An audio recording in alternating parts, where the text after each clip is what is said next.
shorter crunch back over here.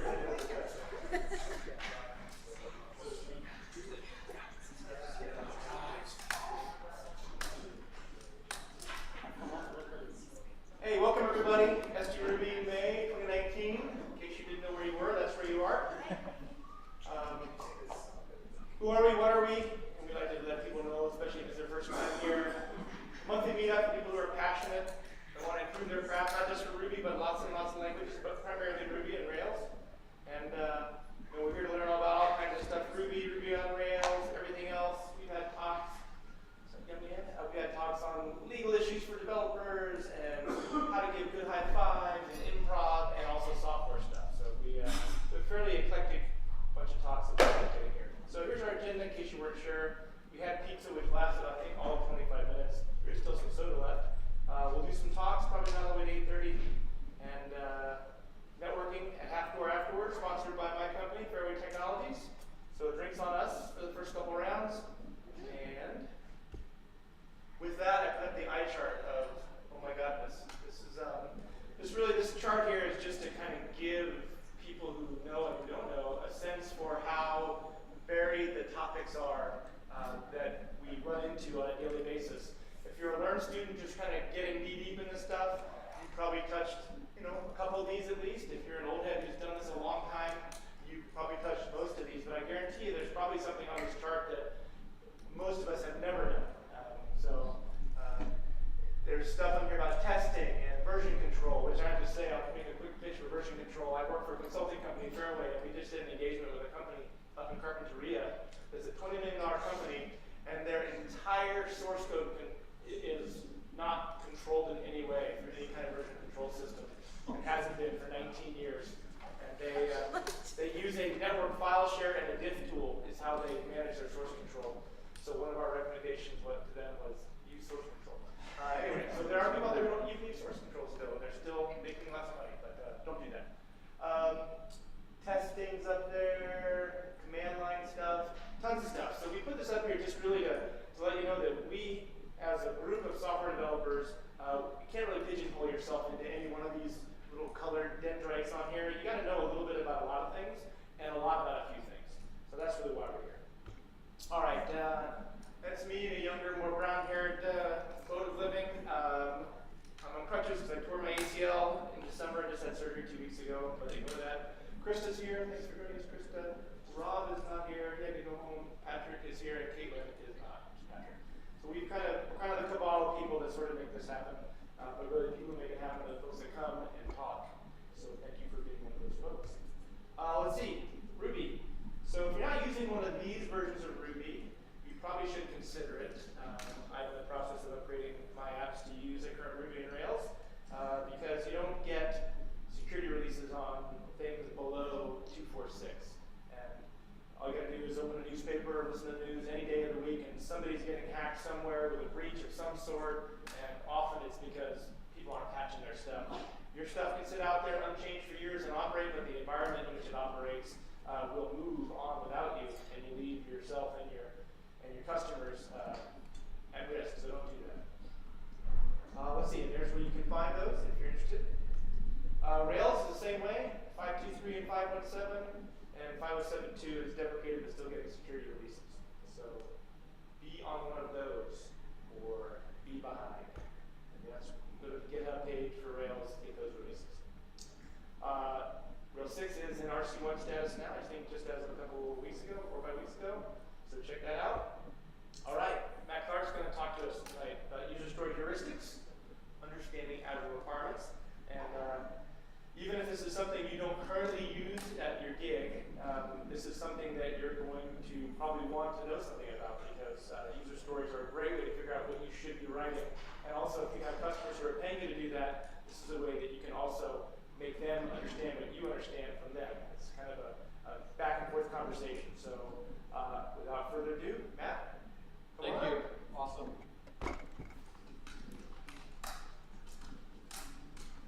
Thanks everybody for coming out.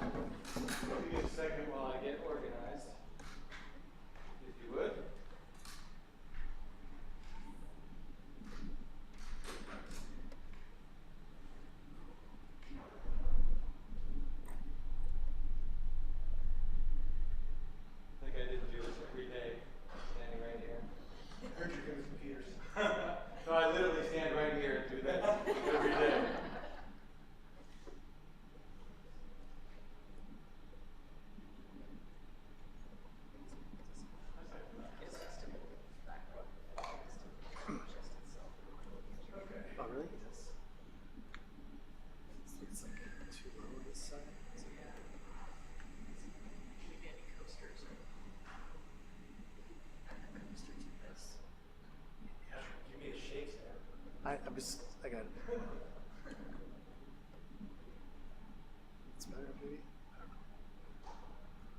Okay, cool. Two things before I start. So this talk has expanded a little bit. I'm going to talk about software development and software design a little more in general than when I gave these guys my synopsis. So we're going to cover the story development process and the business process, but I also want to talk a little bit about development itself and some of the judgments and decisions we make in a certain world there.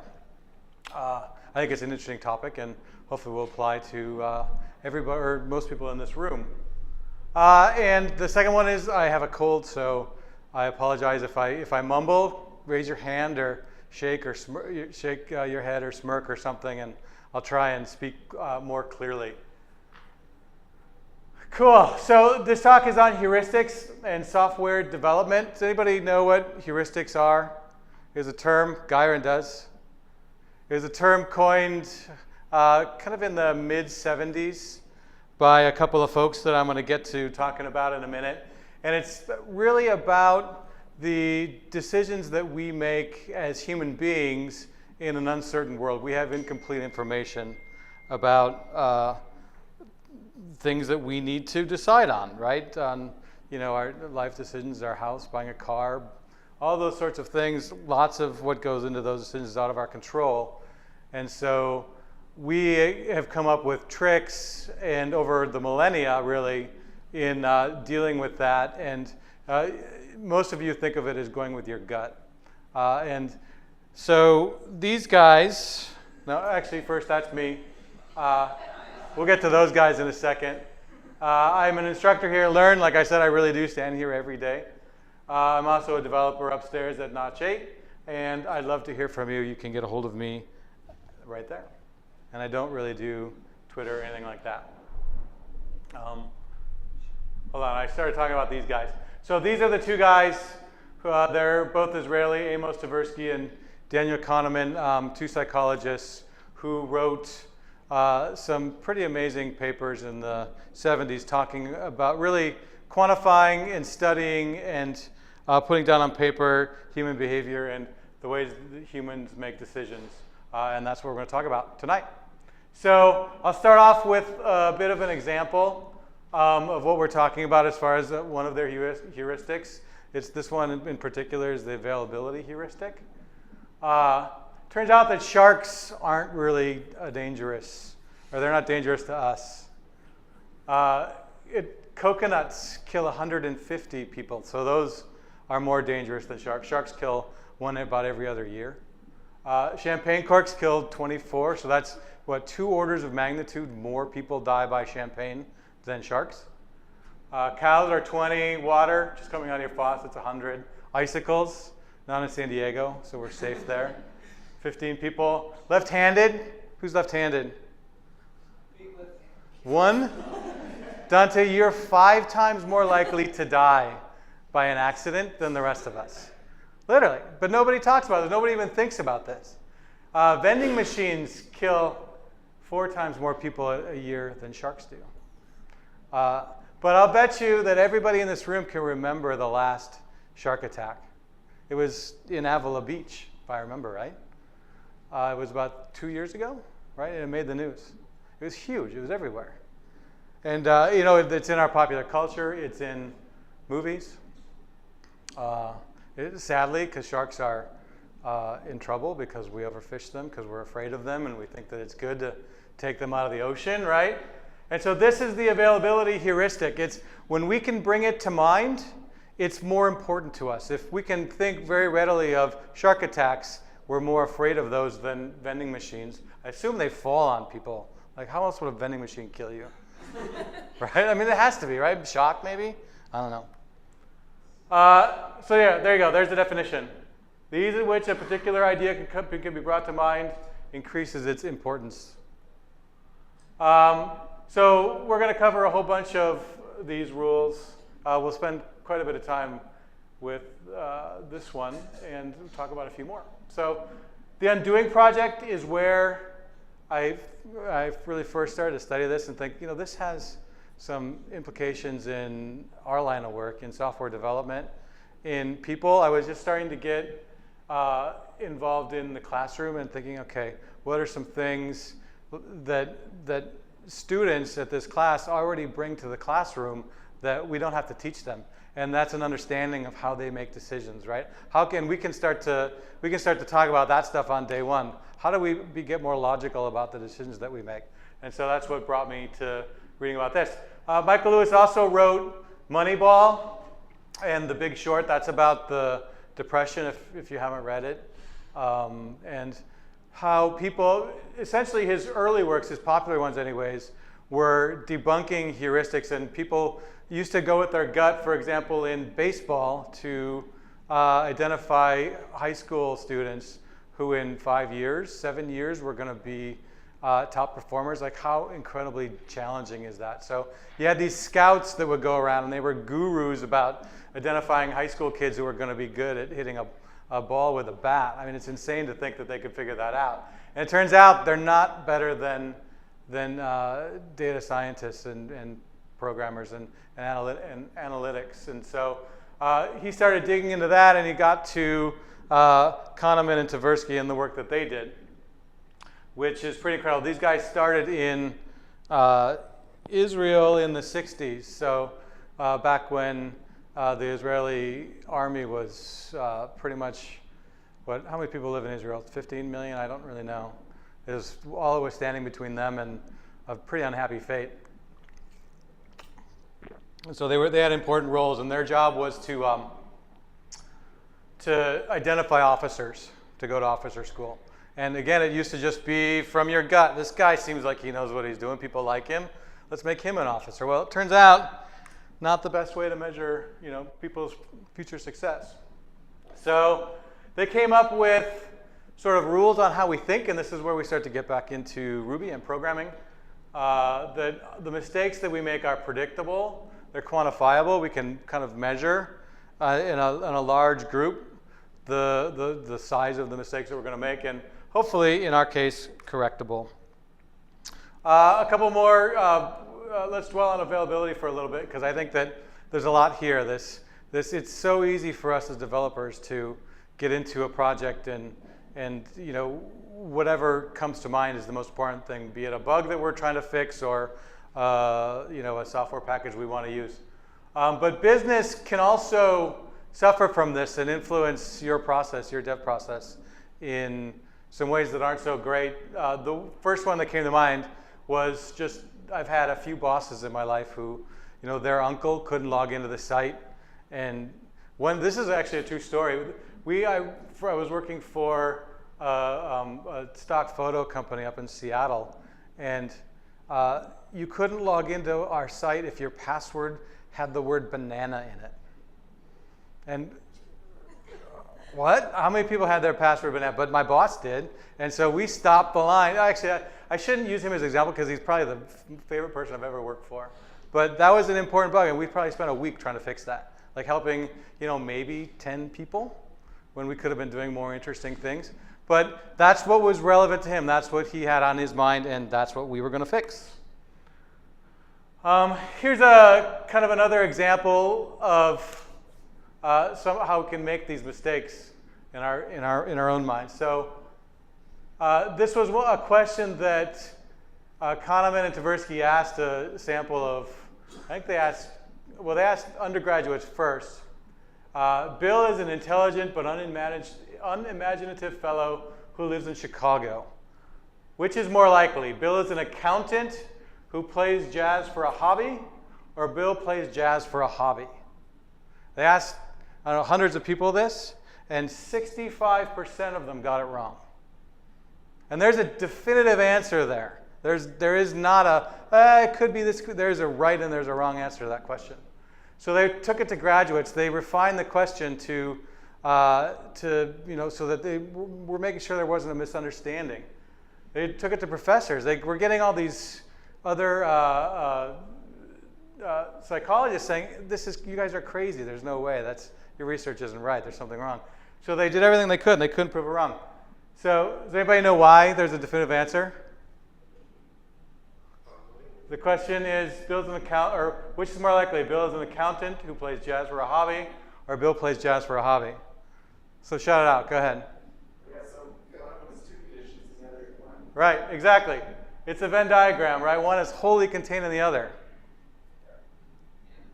Yeah. You can't play jazz and not play jazz and be an accountant. So, common mistakes. We think it's, it's obvious when we look at it, but it's not. And I think that this happens a lot when, I think I've already talked about this a bit in my example of the banana password, but people latch on to a story and they expand, especially when they're reporting bugs to you, that they get this whole, they work up how that bug got there. They can figure out the details of it. They can tell you, and Rob was the first one to point this out. Rob is my partner at Notch 8, that your really ambitious customers, clients, and bosses will come to you with solutions to your problems, right? And if you spend an hour discussing their solution, you wasted an hour, and you wasted their hour. Because they're onto a story. They believe that story heart and soul, but that story is almost always wrong. You need analytics, you need science, you need to dig into it. I think that there's other ways that the availability heuristic affects us. I'm going to get a lot of groans on this next one. You guys probably know what's coming. SQL and NoSQL. Mongo, right? 10 years ago, everybody wanted to do Mongo. And now nobody wants to do Mongo. And I think that the right answer is somewhere in the middle of that, right? It's not all bad and it's not all good. Gyron's shaking his head. But these are fads, right? These are people point to the bad stories that came out about Mongo, and all of a sudden nobody should ever use Mongo ever again because it doesn't, you could lose your data. But Mongo's web scale. But Mongo is, yes, you need to go watch the web scale video. And there's emotion. Haters are going to hate. People are going to hate on Mongo. And a lot of it's deserved, but not all of it is. This goes into estimation, too. So we all estimate our stories. There's a lot of learned folks in here, so I'll dig into it a little bit deeper, who maybe haven't gone out and pointed stories yet. But we point, in an Agile process, we point our stories so we can get a relative effort and size compared to all the other stories that business is prioritizing. And most of the people in here who are doing any sort of sizing consistently will probably check their gut and say, I'm always undersizing. I always undersize, right? That's actually not the case. If you measure it, you're about 50-50. But you don't think about the ones you're over because we just sweep those away. Those are great. Everybody's happy, right? You got it done earlier. But the negative ones, when you undersize, the painful ones, for a company like Notch 8, where it costs us money, those hurt. We think about those. We don't forget those. So they're more available to us when we bring them to mind. This one is fascinating to me, the regret heuristic. People measure risk based on their anticipated loss. They will feel an unfavorable outcome. So it's not how likely that is to come to pass, or not as much how likely it's to come to pass. It's how much am I risking? So if you ask somebody, I'll give you $3,000 right now, no questions asked, or I'll give you either an 80% chance at winning $4,000 or 20% chance at winning nothing, almost everybody will take the $3,000 and run. Even though probability-wise, you should take the $4,000. You're more likely to win it with an 80% chance to win. If you don't believe me, just go look at your insurance bill. That's a bad bet every time, right? We buy insurance because we don't want to die of heart attacks and leave our families in the cold, but the chance of that happening are tiny. Less than the $700 times 12 times 40 years, however long you pay insurance. You could say, if you save that money, you could easily afford your health care. But we don't. We make the bet, and I'll have insurance for the rest of my life. I love this one too. So anchoring. Given a number that anchors a conversation, people don't shift far enough away to find the right answer. So Kahneman and Tversky, going back to them, they started with this. They gave half of their group this product. They said, don't figure it out. Just give me an estimate. What do you think that is? And then they gave the other half that, right? And those are equal, right? Everybody can see that they're going to equal the same thing. Well, almost across the board. This one got lower estimates than this one. Almost every person. And the reason is because we anchor to the first thing that we do. This is larger than 1 times 2. And so we start off getting our estimate just on a lower scale. The answer, by the way, is 40,320. I was low. I guess like 20,000. So here's another example. And you guys who know it, because I gave this talk to my class this afternoon, so I was ready for you all. Don't shout it out. Is the population of Turkey greater or less than 30 million? So what's the population of Turkey? If you don't know it, like if you're just estimating. If you know it, then it's not fair. Anybody guess like 10 million? Less than 30? Who's less than 30? Who's less than 50? Who's less than 90? Who's less than 100? More than 100?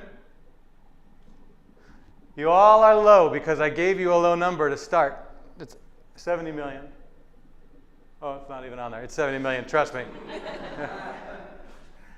Right? It's because we started that conversation at 30. You think, well, he wouldn't go that low.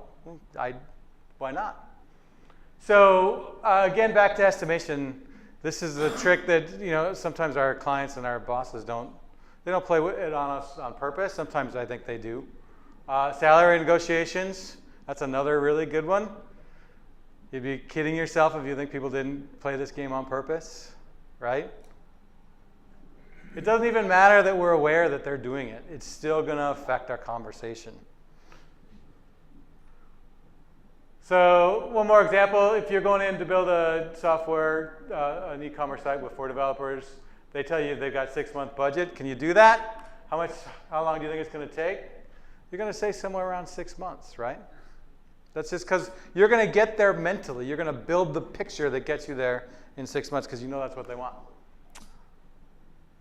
The effort, this one is kind of obvious. We won't spend a lot of time here. We get married to our code. At least some of us do. And it's dangerous. It's bad. You get lost in just legacy code. Notch8 has clients that don't suffer as badly from this. And we spent all last year 3 developers full time converting them from Couch to Postgres, right? I mean, that's a hard decision to make as a company to invest that much money, but they had to.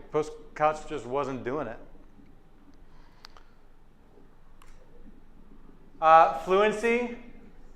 This one just makes me sad because I don't have a lot of benefit here. But the more skillful or elegantly you communicate an idea, the more likely it is to be taken seriously. We all know this. There's a reason why Hollywood is full of plastic people, right? We trust people who are beautiful. We also trust people who look like us.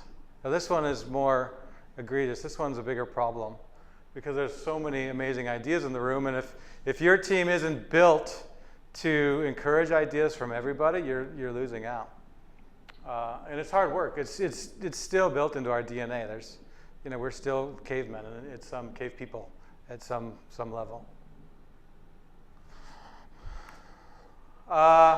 Simulation heuristic, another good one. So, how likely a better or worse outcome is to visualize impacts on our emotional response? Let me say that one more time. I didn't say it right. How likely a better or worse outcome is to visualize impacts our emotional response. So if you can easily visualize winning a game, making $1 million, whatever, and you don't, visualize it by that was a real thing that could have happened, right? Everyone can visualize making $1 million, but if you think that, I almost got there, it's going to be worse than if you never came close, right? They say money doesn't lead to happiness, and I think it's true, but almost getting a lot of money is probably the best way to be really unhappy. My 17-year-old son, this happened to them this year. They almost won a game by like a basket. And you know, it's a half-court shot that kind of bounces off the rim.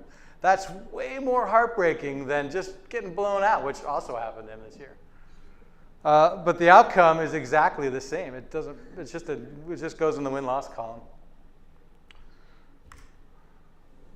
So I like this example. So how does this apply to us? Sometimes we forget about it, and we tell our clients everything's working great, except we just need to fix one more thing. Well, I always thought, well, my boss, my client, they're going to be stoked that I'm almost done. They're not stoked. They're like, well, if it were only done. This is driving me crazy. It's been going on forever, right? So we forget about this, and the opposite is true. They're more disappointed in us for almost delivering than if we just went back and said, hey, we need another week. Sorry, it's life. All right, so I've talked a little bit about a scary world. Here's some of the tools that are built up in that we use as software developers that I think are really important to combating making gut decisions and making mistakes because we didn't think critically about our own judgment. So how do we make good judgments when out of the box our judgment is so bad? Probably the biggest one is to keep the problem small. That's really, if you can get a problem logically in your head, then you're going to have a much better time reasoning thoroughly about it. So keep your story points small, right? When you do a 12-pointer on a Fibonacci pointing, everyone says, no, let's break that up. At least hopefully everyone says, let's break that up. The number of lines in a method, I harp on this with everybody who spends their day in here with me. It's critical, and the reason that it's critical is because if you have small methods, especially in Ruby, you're naming them appropriately. You're naming for exactly what they do, and that code is easier to reason about. So even if you are making a logical mistake, at least you put a name on it so someone can try and figure it out. The rest of them are, all along the same lines. The number of stories you have in motion, the number of changes in a commit. This one I only learned recently, this last year or so. I used to be get the feature done, then get the commit going. And then we had a contractor come work with us who was a really brilliant guy and totally changed our habit on that. He's like, no, you don't need to PR features, PR work, PR things that are ready to go to master. And when they're small, you can reason with them, and it really changed the way we think about things at Notch 8. Check-ins, we're going to talk about that more in a bit. And then the other big one, everybody says we need to test code. You guys all know this. It's all in your heads. Some of us even do it. But why? Like, yeah, we need regression tests. We need stuff we need to be able to run our code autonomously. But I think there's a more important reason to write tests that we don't really talk about as much. And it gets down to this book. I haven't read it yet, and I'm really looking forward to it. But the concept behind it is that there's two ways that we think, the way that we come to our decisions and judgments and move forward in the world. One is fast and one is slow, according to this theory. And the fast one is our gut, right? We're just kind of cruising along. What does our gut say? Go and do it. That in this metaphor is not, the not writing tests. You just, what do I want to build today? So you go build it. And then you have to actively, as a developer, stop yourself from that because it's super fun to do that. But you have to stop yourself and you have to say, okay, I need to reason about my inputs and my outputs. I need to think about, this thing as a function, as a black box to the rest of my program, and I need to write some tests. And that's slowing down your thinking. That's using a different part of your brain, the logical part of your brain, on how you're going to organize your code. Just to drive that home, remember the last time you just sat down and you just got on this flow and you were banging out code and it was so much fun and dopamine was just racing through your brain? It probably felt great. You probably thought you were writing awesome code. But did you go back and look at it maybe 2 days later? And it was probably terrible, at least in my experience. Every time I thought that I'm writing the best code of my life, because I ripped through it in 2 hours, It's awful. It's not even usable barely. I just throw it away. But it's fun. I don't stop doing it because I still enjoy it. But I kind of have realized that, okay, this is just now me relaxing. This isn't me trying to add value to my clients.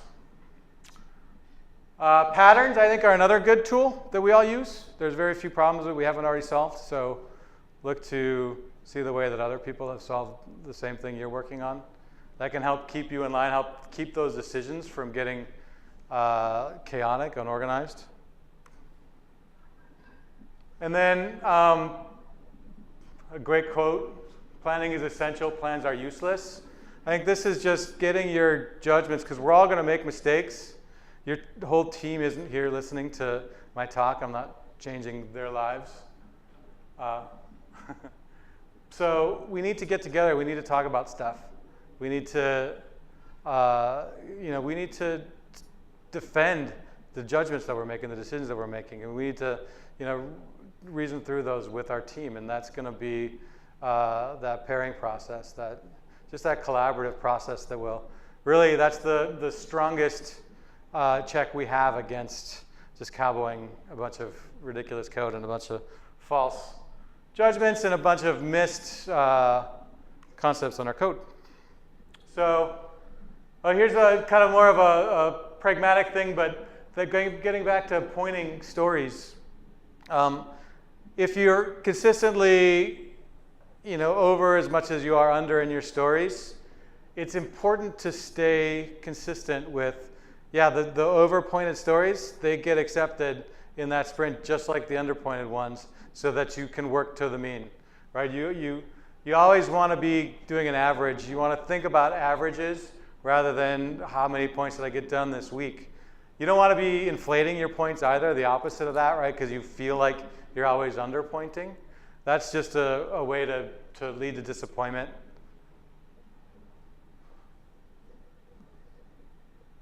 I talked about this, deploying, committing early, often.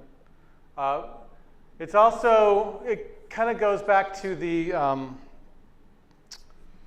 which one was it? I don't remember the name of the heuristic, but imagining the worst outcomes, right? If we're deploying small changes, those outcomes aren't terrible. We can logic, we can use logic to think through, okay, what's the worst that could happen if I deploy my changes in this one file? It's probably not going to end the world. If I introduce a bug, I can fix it, right? I can get there mentally on how to resolve problems if I deploy small chunks. If I deploy big ones, then too many unknowns, too much risk, too many dreading. I have to stay up all night fixing this, which I've never done. Right? Ignoring sunk cost. There's only the cost remaining until you get profitable or that code's delivering value. It's just what we've already invested means nothing anymore. That money is gone.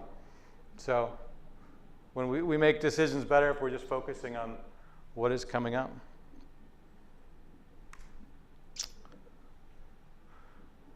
And this is, I think, my favorite slide of the whole presentation. That readable code is better than working code. Because working code that I can't figure out the logic errors is much less benefit to me as an organization, or whatever organization I'm coding for, than code that just doesn't work. If I can read the code and I can see the logic or what they were trying to do, and fix it, then that's great, and then I can understand their logic. But logic errors are just 10 times more expensive than programmatic errors, because they're harder to debug, because things basically work except for some logic that you can't point at, you can just reason about. So well-written code, small functions, small classes are critical, well-tested code. And then measure everything, or everything that's reasonable. The best way to improve a problem isn't even to work on the problem, it's just to measure it. Be that for like weight loss, that works great for weight loss. But for our code, if you're consistently having bad points, or points that aren't leading to a good burn down on your project, then measure that. How many points are you off? There's always more information you can get out of a well-run Agile process. And just by starting to measure things, your process will become better. It's just it's a switching that's thinking slow, I guess, of working on your process. And how do I be more, how do I hold myself and my team more accountable? I've been on a lot of teams before, and you go into them, and if they're not used to looking at their burn down charts, and if they're not used to pointing and all those sorts of things, the initial reaction from some people is, well, I don't want my boss to beat me over the head with that, right? And that's just so counterproductive. That's basically throwing a tantrum as a child. And the truth is that we measure these things for us. We measure these things because we want to improve. It's more fun to build code faster and better than it is to do the same things over and over again and never get any credit for it. All right, here's another one. I had to throw these in to keep people from sleeping after that pizza. Imagine there are two towns. Each of them has a hospital. Megatropolis has 250,000 people living in it. Smallville has 10,000. Everyone goes to their hospital in their town to have their babies, and birth rates are the same for both. There's no tricks or gimmicks here. Which town will have more days per year with 60% or more girls born than boys?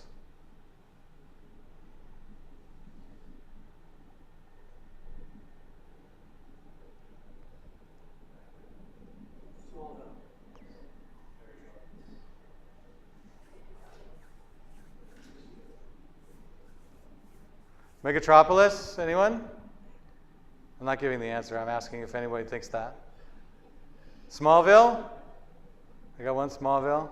It's the same? Neither, I guess? Neither? Most people are going for neither.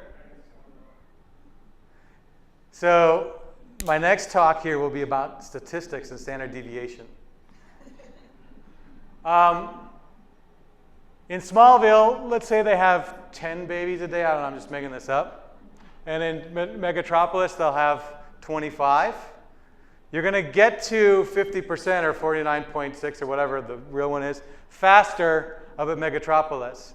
In Smallville, you're going to have lots of days where there's 6 girls born and 4 boys, and lots of days, just about exactly the same number of days where there's 6 boys and 4 girls, right? So your standard deviation in a small sample size is going to be much greater. So the answer is Smallville. Measure everything. All right, last one.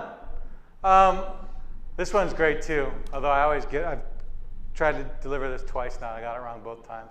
Let's see if I can do it this time.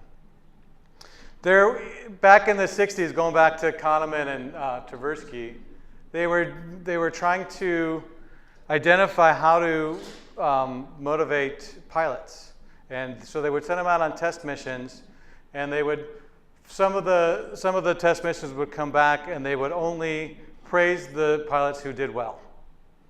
And they were testing, okay, does that encourage them to do more well, right? And then another group, they would only discipline ridicule or whatever the pilots who did poorly. And does that motivate them to do better? And so they studied this over the course of hundreds and hundreds of training missions. What was a more effective way to lead your team of pilots in their training? Free beer and officer. Free beer, yes, that was a guarantee for everybody. So does anybody think that encouraging them encouraged better training, more effective pilots? Does anybody think that discouraging them encouraged them to do better next time? Anybody old school 50s parent?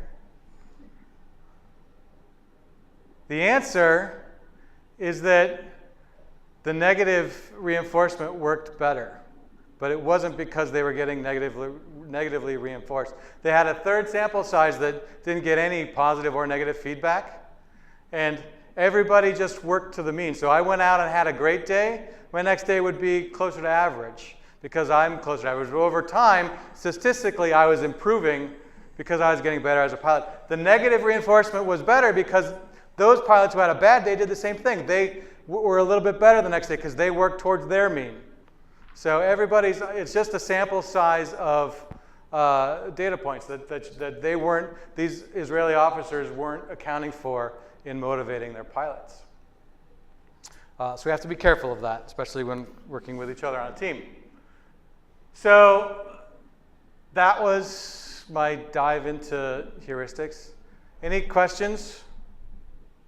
Anything I didn't cover deeply enough? 1 second, yeah. Okay, so obviously you want to have accurate estimates, but what do you say the argument that you want to bias towards overestimate and underestimate? Because that missing the gas is much more painful. Right.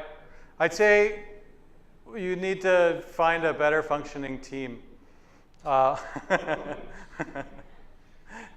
If that were the case, if business is taking you to task for underestimating, then you're not working on a well-functioning team. We estimate things, we measure that for ourselves because we want to improve as software developers, and so lying is never good. Cheating is never good. What are you going to learn if you cheat? You're going to learn how to cheat, right? You're not going to learn how to be a better software developer. Yeah. I was curious about your point about you had the contractor come in, they were talking about your pull requests. I didn't understand the point on that one. The small commits. So yeah, so we would do basically a PR into master with a feature. That was how we've operated for years. And this individual came in and said, no, you don't need feature size PRs. Just do mergeable code. Is this going to break master? If it's no, PR. And that way we were doing small, much smaller, like I'm talking about 4 or 5 line changes.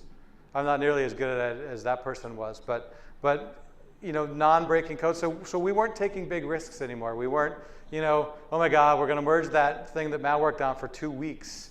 All hands on deck when we deploy this, right? We weren't doing that anymore.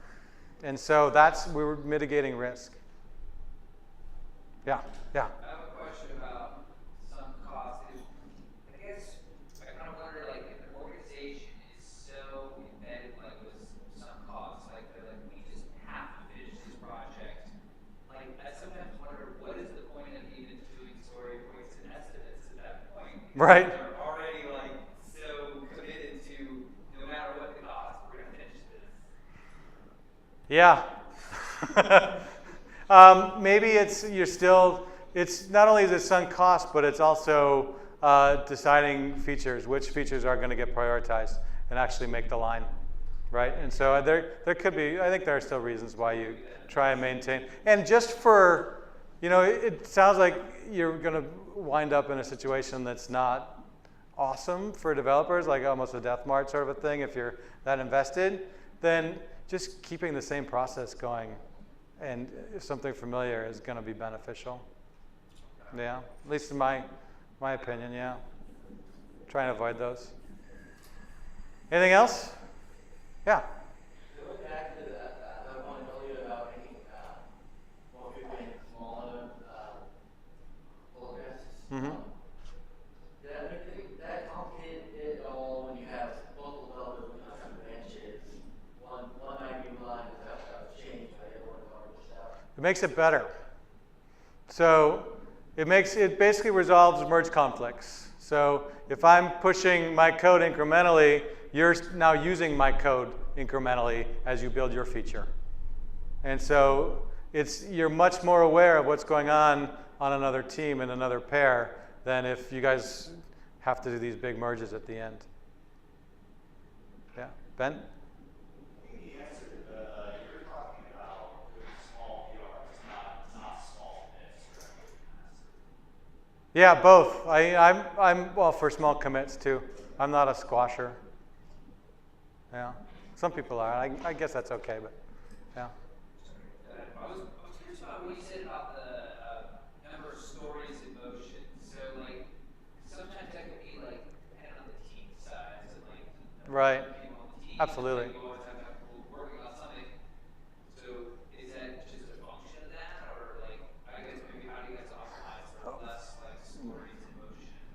For sure. Yeah, so the question is on if you have a large team, you're going to have more stories in motion, so how does that play in? And absolutely. So if you've got four pairs working, the optimal number of stories is probably 5 because something's going to get blocked, right? And that just grows linearly with the number of teams that are pulling weight.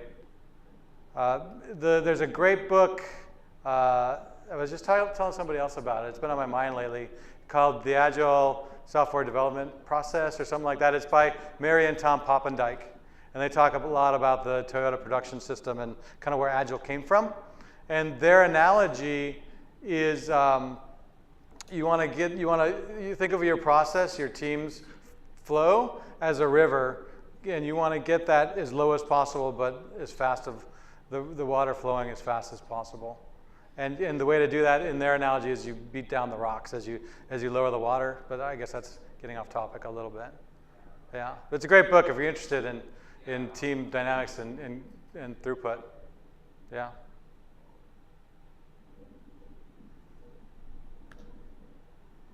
We good? Thank you. All right. That's me. I'd love to talk to you more.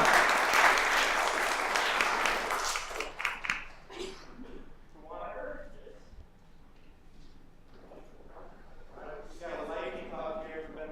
If somebody else has a lightning talk they have been inspired over the last 30 minutes to give, you may step up to the podium after Venn finishes. You want to be on Learn or Union East Village? I think Learn is probably better. I don't think touring works on Oh, really? you. Yeah, you gotta be on the line. No, I was on it. Yeah. Maybe you. We're gonna get Oh, it is. Oh, sure.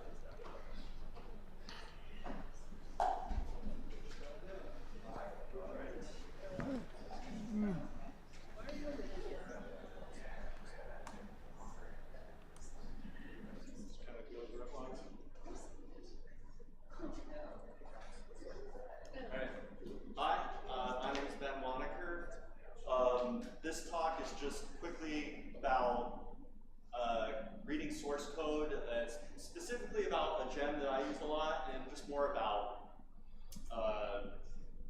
kind of how I've started reading more source code the longer I've been programming, and kind of the reasons why, and why it might be why now I try to do this once in a while when I try, which is basically reading source code just to read source code and become a better developer. When I was first starting, especially with Rails, where you have a lot of magic and meta programming going on, reading the source code wasn't always a great first option for me because of a few things. The meta programming, the magic, of course, but I always would wait until I was in a bad situation, like needing to fix a bug or under some type of constraint. And having that looming over me while I was trying to read source code and trying to solve this problem just wasn't a good recipe for success. I usually wound up bailing out of the process pretty quickly and looking for other alternatives, either just experimenting with the code in console or trying to find better documentation and that type of stuff. So a good example of this, even though this isn't something that I was confused with at first, but if you imagine, your basic Rails model, there's a lot of magic that's just happening from inheriting from active record base, right? We get these magic methods that line up with our database columns. We have getters and setters for all of those. And if you were to peruse the source code and be like, where is this def setter found, you wouldn't find it. So that was happening to me a lot at the beginning with Rails, and so I was just starting to give up. So now I try to, every once in a while when I've been working with the gem for a while, you just naturally kind of have some questions like, wow, that's pretty cool. How does that work? And this is one of those gems, which I use a lot. It's called VCR. And what it does is it basically will intercept HTTP requests and it will capture the response from an HTTP request.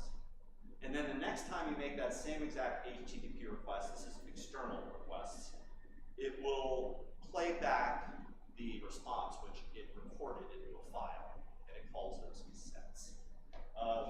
But we're not going to really talk about how this is used. What kind of got me was, so here's an example of VCR being used inside of a test case. How does it know, okay, when I do that net HTTP get response, like how does it know to stop the request? How does that work? It's pretty cool. It happens at a low level.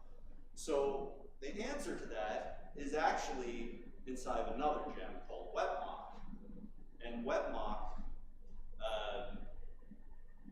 like it sounds, will stub HTTP requests. It kind of is handling the stubbing of the request, stopping the HTTP traffic, and VCR is handling how it's going to save all that data and play it back.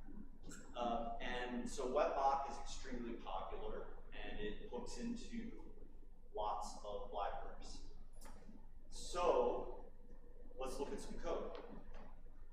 When I was, this is the WebMock gem. You can see the structure over there. If you're used to working with gems, was this easier to see. I can change it to a lighter thing if that's easier. Right. You guys see it back there? Can everybody hear me back there also? Okay. Before we do this, I just want a few handy tricks. A lot of times if you're working, this is not within a project, so actually I do think I have a gem file here, but if you're in a Rails project or if you're using Bundler, you can do bundle open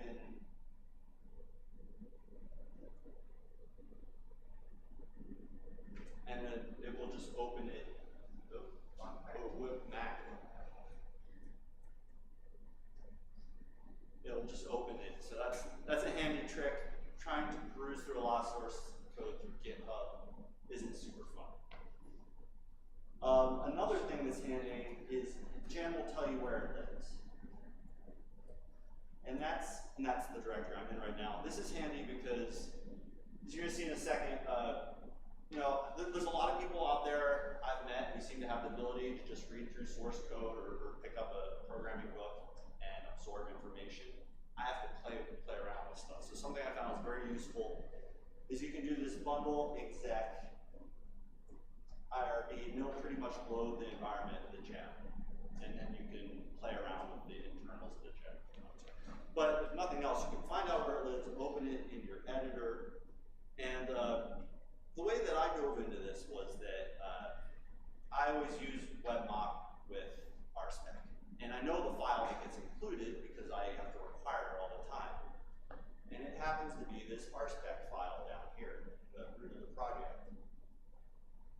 So remember, I'm trying to answer the question, like, how does that HTTP traffic get intercepted? So if you look through a lot of this, there's some configuration stuff, but what's pretty interesting here is this before suite and after suite, enable and disable. So that looks like something worth investigating. And I can tell this is set in the kind of the root of the project also, the root class. So it is this file right here. And if I want to find that enable and disable methods, we can see that it's basically going through this thing called the HTTP lib adapter registry.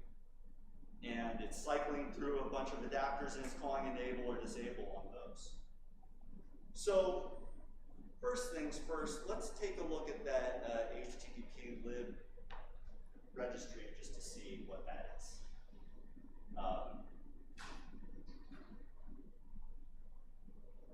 And I've forgotten where it was. I know, I should just command read. So what's interesting here, and I wanted to open this file because the benefit of reading the source code in this kind of relaxed style, where you're just reading it for your own benefit, is that it's easy to take a second and we can learn about software design here a little bit. If you look at this HTTP adapter instance, we know if you work with Ruby for a while, that's the Ruby way of creating a singleton, or it's one way you can do it with this singleton mixin. And this is a classic use case of a singleton. It's basically this hash. And because this registry needs to be shared, among many objects, it's a singleton. So it's one thing, I think, to read about singletons in a software design book. And it's another thing to actually see it in the library being used properly. So that's kind of cool. That's one thing we can take away from it.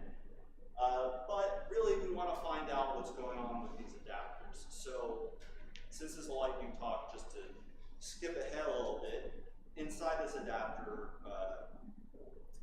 folder, there's several adapters for the different libraries that we use for HTTP communications. NetHTTP is the original one. It's in the standard library. Several other libraries around it. So let's use that one as an example. So that's right here, NetHTTP. And now we're kind of getting close to that answer, where what's happening is in its enable method, it's removing these constants from the class, and it's setting some constants. These constants, as we'll see as we scroll down, are just classes. So kind of what's happening here at a high level, it's going into the internals of NetHTTP and replacing some key class with basically a fake that they've created here. So this is kind of some cool meta programming features from Ruby you might not have seen before, setting constants, removing constants. I haven't seen this exact technique too much before, or if I have, I wasn't aware of it. But here the code is creating a class dynamically, and if you call class new and pass it a class, that becomes the original class, and this class is subclassing off of that. And this is the object that gets substituted for this HTTP class, which I'm guessing is pretty important for HTTP communications. And if you drill down into this class that they created, there's some stuff they're going to set up to make sure that const define can only be called a certain way. But here in this request method, we're going to see everything coming together, and it gets pretty complex, but oops, sorry about that.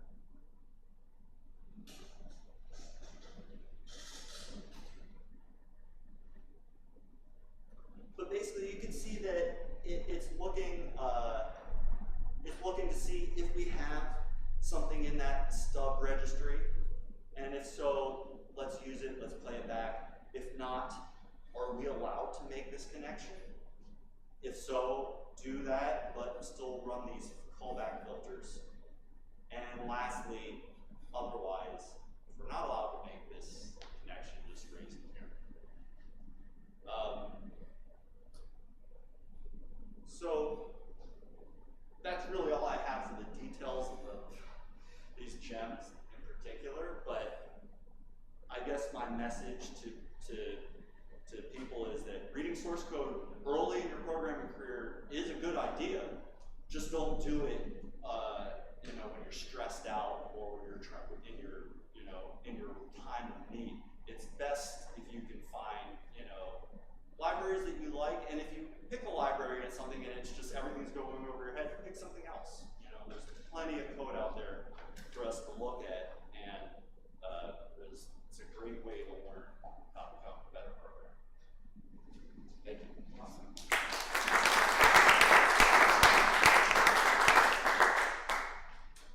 Anybody have any questions? I just want to point out what you were saying. It's very much the code equivalent for Instructor. Yes. So I'm a musician also, and I personally believe that you can practice your instrument and develop these techniques. I play jazz, so the musicians that impress me never are the ones that have the best technique. There's like a language to jazz, which even if you're studying off paper as much as you want, you can't really learn unless you just copy other people. And that's kind of the oral tradition of jazz and kind of like the student-master relationship. People just follow musicians around. They really like just go to their gigs and listen to them and ask them for lessons and things like that. But it really is about finding people that do what you want to do better than you, and then studying them, copying what they do, and keep repeating that process to improve yourself. I agree. Does anybody else here transcribe? Use it?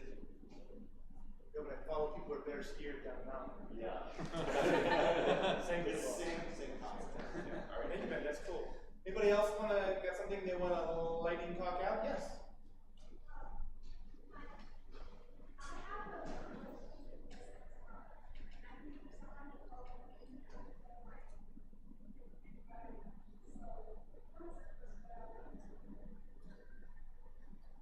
So I think I heard you were looking for a little help configuring your environment. Is that right? So that's why I try to change things in software. I have to switch my laptop, and this is some stuff that I'm really configuring my room. And our room is not installed. I'm sure it's very basic or very silly, but I'm excited. Sure. Maybe after we're done here in a few minutes, maybe show somebody your machine. The second part is if anyone is interested, I have like projects. I have time. To meet my presentation on first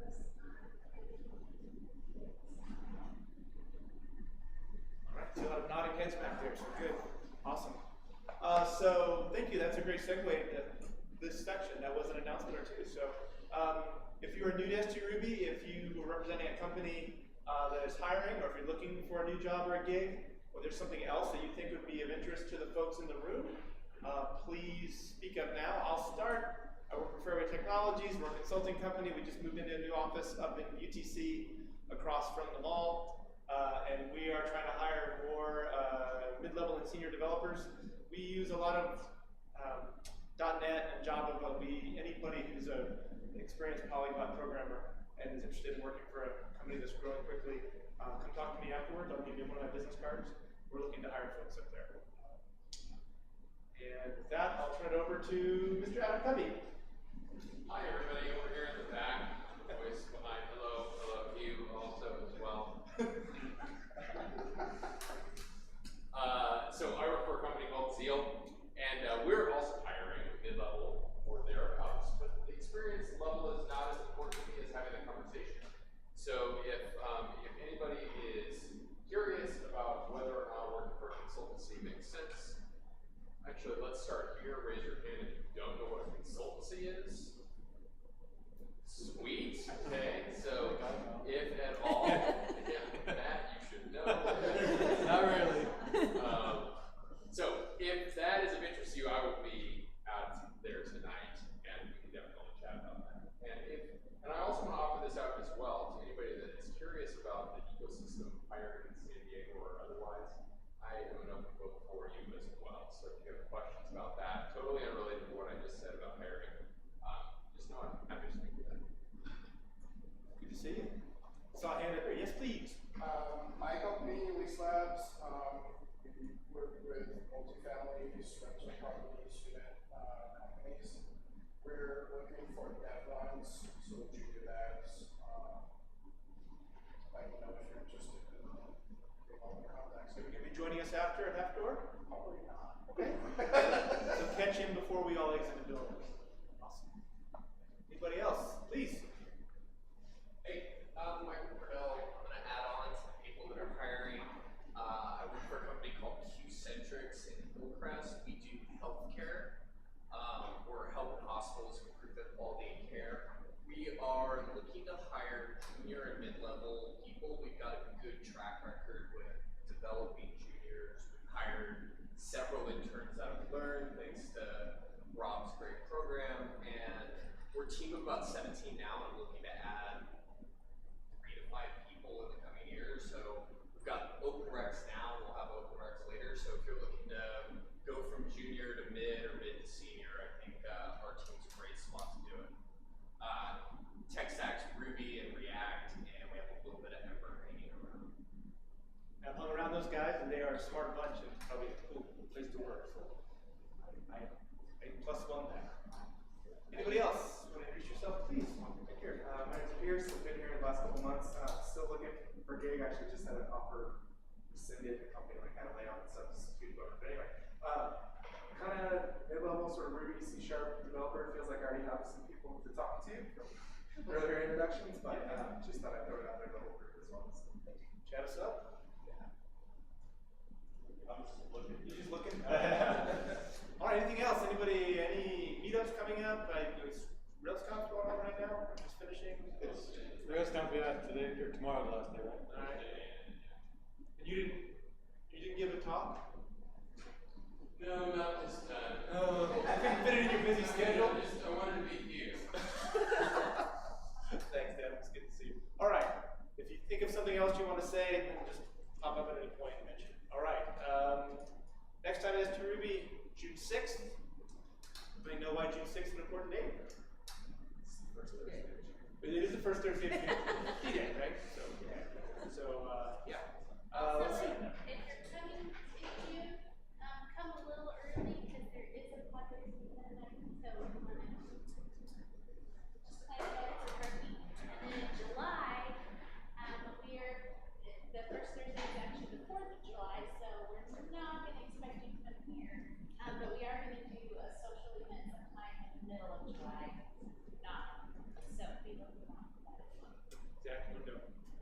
Yeah, on June 6th, if you can Uber down here or take the trolley or do something other than try to drive in the park here, because I don't know if you noticed, there's this giant empty thing full of 50,000 seats right over there. This place would be a madhouse, regardless of how well and poorly they're doing. So avoid driving. All right, talks next time, TBD, lightning talks. Yes, we would like you to get up and give a lightning talk. I mean, I think what Ben did tonight is a perfect example of something that occurred to him that is useful, is interesting to other people, is interesting across the experience spectrum of learned bootcamp students and people that have been doing this for a while. You can almost never go wrong reading source code, and I think he made a great point. But read source code that you can actually understand at a certain level. Otherwise, it just all seems like voodoo and magic. But we would like to have you give a talk. Yes, you. You know something. We've had people come up here who were either students or had graduated the week before from Learn and told us stuff that we didn't know. And if you want to get experienced or good at public speaking, the best way to do that is to speak in public, oddly enough. Get over your fear of feeling dumb or making mistakes or stammering or having your slides not work. Just get up here and present. We're a pretty accepting group, and we would like to hear what you have to say. So please do volunteer. Yes, really you. What have you learned lately? If you learned something, even something that's not directly applicable to to what we do here, if it's something even tangentially applicable that you thought was interesting, please share it with us. And if it's 2 minutes or 5 minutes or 10, it all fits. Chris. Sir. Let me give like a 60-second lightning talk. That's cool. I just thought. You absolutely may. Okay. You are so moved. And we're ahead. So, I really enjoyed Ben's talk about gems. I think gems are like really interesting kind of rabbit holes. Like you're working on a project, you like need to do one thing. You know there are gems out there that can do that thing. Go look around and let people maybe look at one or two. You evaluate them, you decide on one, you start using it. You realize, okay, this gem can maybe be a little bit better in this one little area. So maybe if you're familiar with GitHub and contributing open source, you think, okay, I'm going to go ahead and add something to this or suggest something.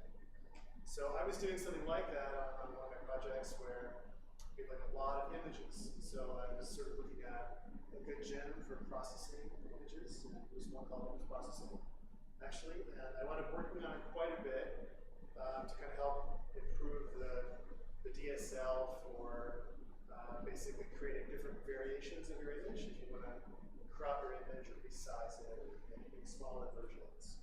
So I worked on that pretty hard for like a month or so, and the work I put into this gem, it was like good for the gem, it was good for me too in my project.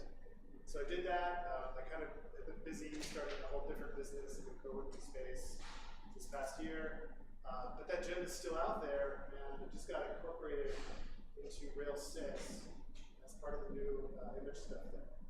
So I just wanted to point out that sometimes these rabbit holes seem meaningless, but you really can learn a lot yourself about different things and then potentially contribute back to the community. Congratulations. So thanks. So there you go. Example of a lifetime. Exactly, yes. So moved and very topical. And I will say, just having started last night trying to good job, Heather. Trying to eat our own dog food by getting off of a deprecated version of Rails and Ruby. I started last night converting, also seeing the deprecation messages in Heroku for the stack that my app is on. It has been on for 2 years. I had to dig into a couple of gems because gems will not always cleanly upgrade and update to the newest version of what you're working on, and having to use that bundle open command. And I knew that existed. I could not remember where I had seen that. And that would have been very handy compared to reading the 77/path that was actually in the error message. But yeah, reading those gems is a great way to figure out how to fix things or how to make your code work with them. So again, I wholeheartedly applaud that. All right, so if you want to follow us, meetup.com, SDRuby. We're also on the Twitters, and we have a SDRuby Google group. Also, there's always a message posted there about the meeting. And if you have questions, if you have an environment issue, for example, or a software problem you can't figure out, post something to the Google group. It's been fairly quiet the last few months. I guess everybody's finding the answers they need elsewhere. But if you hit something that you don't understand or can't find a ready answer to, don't hesitate to post something there. You might get an answer back within minutes. Especially when one of the moderators like me gets the notice that someone new is trying to post something. And I'll approve it and answer it at the same time if I can. So with that, should we do the raffle? Yeah, we'll skip it. All we have to raffle off is a RubyMine license, unless somebody in here is absolutely dying for RubyMine license and wants me to raffle it. I will. Otherwise, we'll skip it. We'll just go to Half-Grow Brewing around the corner and have a drink. My company, Fairway's picking up the bill. We'll run it until we hit like 250, so we get a drink early and often, and we'll close it off. So, anything else? Anybody else anything to add? All right, we'll consider ourselves adjourned, and we can see at the bar. If you need to talk to somebody who's not going to the bar, you might want to find them right now and ask them whatever you're going to ask. Good talk. Oh, was it? Yeah. Oh, I love it. It really helped. Yeah. I thought, I think I'm going to kick it out to non-programming. Absolutely.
it's a bigger company. I got hired for it.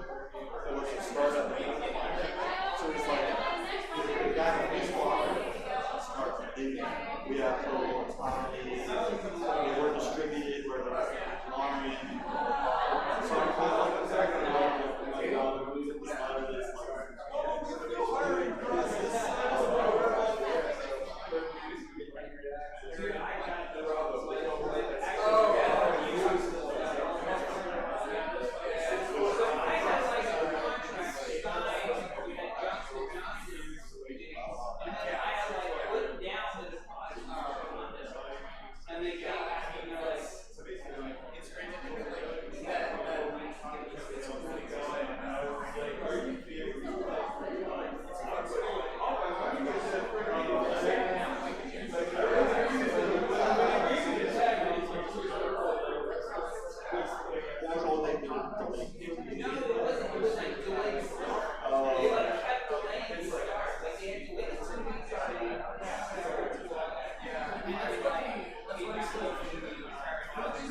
Yeah.